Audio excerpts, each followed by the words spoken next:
Hey y'all, it's your lesbian! Back for yet another episode. Good God, Ethel, here we go. Y'all are funny. Remember how I said this was like an interactive podcast? Well, some of y'all, Rachel, thank you for following the rules and commenting and sharing with the class. The rest of y'all, get a spanking. I'm getting a lot of people sliding into my DMs. Y'all are nimble little minxes, suggesting topics, which, hey, I don't mind it. I'm just giving y'all grief. Any way we're communicating, any way we're getting it out there, I love it. Let's keep talking. But you do know that means I'm going to talk about it here. So y'all feel free to keep those topics coming. I mean, I have a list of stuff. I kind of felt like, we might want to talk about this stuff. Some of it, I don't know. But y'all keep kind of coming at me with other things. So I'm just rolling with it, okay? And by the way, can I just give a public thank you to Dena Paduano, who without your support and encouragement, I never would have tried to host a podcast with you or on my own. So I really appreciate it. And I just wanted to publicly say thank you very much. She's my partner on the Life of the New Normal podcast, if y'all haven't seen that. And wonderful lady. Thank you, Dena. Just wanted to say that. Point being that I've done this before. Yes, I know how to run a podcast. I've done it before. That's the point. But I just get the feeling with this one, I just want it to be fun. I just want it to flow. I don't want to feel pressured. So I know you're supposed to be consistent with episodes, and sometimes, y'all might get a real episode, and sometimes you might get me pulling over on the street to talk to you for a minute because the spirit moves me. But I don't know. I want it to flow. I want it to flow, and I want it to be relevant to things that you guys want to talk about. I mean, I'm going to share some things with y'all that I want to talk about too. And God bless you for sticking around for those. But before I do that, y'all, let me just start us off with the disturbing meetup story of the week. Okay, so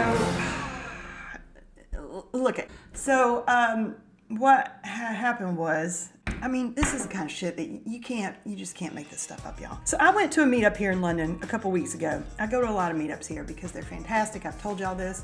I meet people this way. I've met people to date this way. Met great friends this way. I highly, highly recommend it. So as I'm encouraging y'all, I have heard a couple people telling me that they're really nervous about doing this and showing up by themselves, right? So let me just put your mind at ease right here, because your first time will not be any worse than this. I guarantee you.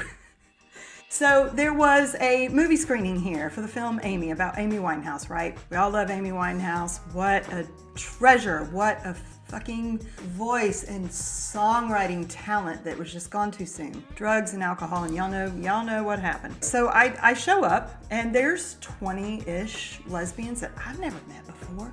I know the woman that runs the meetup because I went to one of her meetups like 3 years ago, so it was nice to see her. Sat beside her in the theater. But what happened was, I ended up being seated in kind of the middle of everybody, and it was like a long row, and great seat to watch film, but tricky if you want to get out and get anything, right? Or have to pee or whatever. So I'm sitting there, and I had been helping a friend with her product launch earlier in the day. You know who you are. And I had gotten already like 15,000 steps. I didn't have time to eat dinner. I rushed off to this film to meet these lesbians, as one does. And I was really, really hungry. So y'all who don't know me, I am one of the cleanest eaters on the planet. Like, I'm vegan, I'm gluten-free, I don't eat refined sugar. I make my own chocolate because I'm so obsessive about it. Anyway, long story short, get to the theater. The only thing there I can eat is popcorn, right? They promised me it wasn't buttered. I don't believe them now, because what happened was, I'm in the middle of the row, I'm scarfing the popcorn down like there's no tomorrow because I'm starving, and about 15 minutes after that, I start feeling a little nauseous.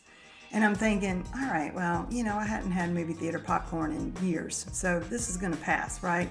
It did taste a little old. There was something funky about it. I can't put my finger on it, nor do I want to. So I'm sitting there, and it keeps getting worse, right? And I'm suppressing it, breathing in, breathing out, taking my time, thinking it'll pass, don't worry. I didn't want to get up and disturb anybody's watching the film, because it's an intense film, right? She goes through stuff, and we're watching a drug addict on screen, by the way, right? So anyway, it goes on, and I'm starting to get the hot and cold sweats now, y'all. It's getting bad. And then I think, okay, I've got to get to the restroom. And I realize I'm past that point. It's not gonna happen. If I stand up, if I move too quickly, I'm not gonna be able to keep these cookies inside. So then I'm in a real predicament, right? And I think, this was the dumbest thing ever, y'all. And then I think, maybe Advil will fix it because Advil cures everything. No, it doesn't. Don't take a lot of Advil, y'all. But I had some in my purse, so I reached in. Now, these people that don't know me at this point see me reach into my purse and get out pills. And we're watching, again, a film about a drug addict. I get pills, I pop them, I sit there. Within 3 minutes of taking those Advil, y'all, I pass out. Yeah, and that's never happened to me before in my life. Next thing I know, the woman who runs the group is shaking me saying, Ashley, are you okay? Are you okay? I am vomiting on myself, y'all. Not a cute moment. Not a cute moment in a meetup where you've just met 20 new lesbians. I felt better instantly because I got it all out. But disturbing as fuck. So, needless to say, now this woman next to me, she said, what's happening? Has this ever happened before? What's going on? No, this has never happened before. Has it ever happened to you before? So she goes, well, what was that you were taking? Again, we're watching Amy Winehouse. Rest your soul. I love you. So at this point, I think she thinks I'm a drug addict. They don't know me. They don't know me. So there I sit. Is this lesbian content y'all thought you were coming for today? Just checking. At this point, a couple things are going through my mind. One is that, Ashley, you know better. You don't put that trash in your body anymore. Because I will tell you, what I have learned, and Dena used to warn me about this, the cleaner you eat, the more your body starts letting you know real fast when you put in something that it don't like. It got rid of it real fast, but it was disgusting. Number two, as I have within the last year gone vegan, that to me means, and I'm y'all do what you want to do, to each his own. Everybody's got to figure these things out for themselves, right? I hit a place where I was just like, you know better, you do better. We're living in an age where you can survive on other things, plants. It has been shown that we can live peacefully on plants, and I love animals so much. Bring that to, I've started swapping out my wardrobe too, right? Like, I got rid of some, y'all, I spent 300 pounds on a pair of beautiful leather trainers, like tennis shoes, here in London a couple of years ago, and I donated them to Goodwill. Because I can't wear them anymore. I'm like, I can't be a hypocrite walking around with leather on my feet and telling people I'm vegan. So this particular night at the theater, I had worn my favorite cashmere sweater that I just haven't bothered to replace yet because I haven't found anything I like as much. So needless to say, that sweater, that was somebody telling me, ha, gotcha. So that sweater got wadded up and thrown into the bin promptly. Anyway, I'm sorry again if y'all didn't come for that type of content, but the whole point of the story is just go to the fucking meetup. It can't be any worse than that. And yes, I have talked to her again, and yes, I'm going back again, and yes, I've seen some of those lesbians since. So you can't let stuff like that get in the way. Weird things happen in life that you just can't prepare yourself for. That is the moral of the story. You just got to keep going. The people that I'm hearing from on here are mostly other single, mature lesbians. Hallelujah! You can stay if you're younger as well. But, this is the group I'm kind of trying to reach because we do go through different things once we hit a certain age, right? So I feel like if I can make y'all feel a little bit better and share some of my own stories to encourage you, because I've been single for a hot minute or year or two or 7 at this point. Damn it. And we'll get into that. I will share some of the reasons why, what I've been through. I'm saying this mainly to those of us single lesbians out there who have texted me that you do want to hear content like this because you need to know that it's not as scary as you think it is. Only for me, apparently.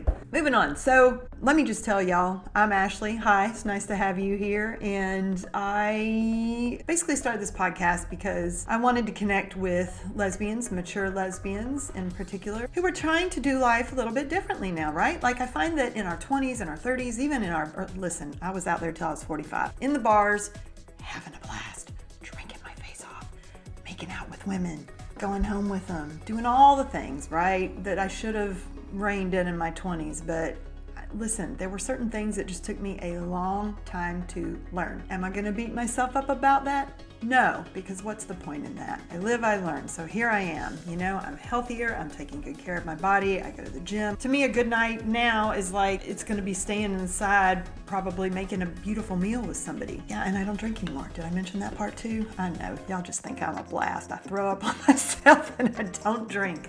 What do you say? Come on. It gets a little bit more challenging as you're doing the healing work. I'm not going to lie. But would I trade that to go backwards? Not a chance. Not a chance. And the whole point of this is kind of to share some of these things with y'all. Maybe it'll resonate. If it does, stick around. If it doesn't, you don't have to. Again, please send me your comments. Please send me your stories. Please send me your most horrifying meetup stories or your most horrifying first date stories. If you're too scared to share with class, just send them to me. And I might share them with the class and just not tell people who you are. But this is the whole point, right? I mean, we need to know that we're not alone in this shit, that everybody's terrified, and you just gotta keep going. All right, a couple of topics for this week that also came up because I love the stuff that you guys send in. One friend of mine said that she has noticed a trend, and if you want to come on and talk about this, you're welcome to. I've already invited you, but since you've said no, I'm gonna start talking about it. You know who you are. She has said that she noticed a trend where some of the femme lesbians are leaning a little bit more, I don't know if butch is the right word, in their presentation, in their demeanor. She's wondering, and I guess this is the question I have too, if any of you girls are out there presenting that way, like a tomboyish femme, which I think is kind of hot, are you leaning tomboyish because you feel you have to in order to attract a femme lesbian or any lesbian? I don't know, it doesn't have to be femmes. So that brought up an interesting point as we started talking about it a little bit, because I don't know that you guys or me or anybody who might behave this way from time to time, if we're doing it to attract women or if it's just something that feels so innate in who you are. It's such a massive spectrum, sexuality, right? And I think some people can, like we talked about last week, fall so far as to go that they want to change their physical body. They want to transition, change their physical body to fit what they're feeling inside. Some people are comfortable just throwing on a ball cap backwards and, not wearing makeup and going after women. I guess her question is, and I'm going to hear from her if I get this wrong, y'all, I know it. I guess her question is, do you feel like you have to sort of put on a show to attract feminine lesbians? And I think the reason she's asking this, and this, I want to know this too, she's a feminine lesbian. I think I'm a feminine lesbian. I certainly have my moments where I can, tear up a house or go horseback riding. But anyway, I don't think I feel that need to do that to attract another feminine lesbian, but it does raise the interesting point of, if we, in theory, as lesbians have this dynamic of like, is there a top? Is there a bottom? Are you a flip?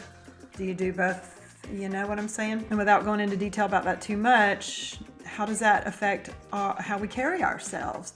The clothes we choose, whether or not we wear makeup, whether or not we polish our nails and wear jewelry, that sort of thing. I mean, you certainly know in your head that you want to present a certain way, right? Quick aside, because going back, I don't feel like I clearly explained that. The question is, can two feminine lesbians truly be together and feel comfortable truly being femme lesbians together?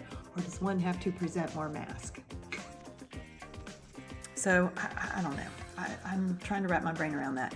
But anyway, if y'all have thoughts on that, please share with the class, comment below, or send them to me and I'll share with the class. I would prefer that y'all just share with the class because then we can start a proper discussion. Like I said, y'all are shy little minxes, so I get it. What else came up this week? Let's see. Single mature lesbians need support. Yeah, that's what keeps coming up. People are writing in just saying, they appreciate this because it's nice to know that we all have our insecurities. We all have our eccentricities. God knows I have them.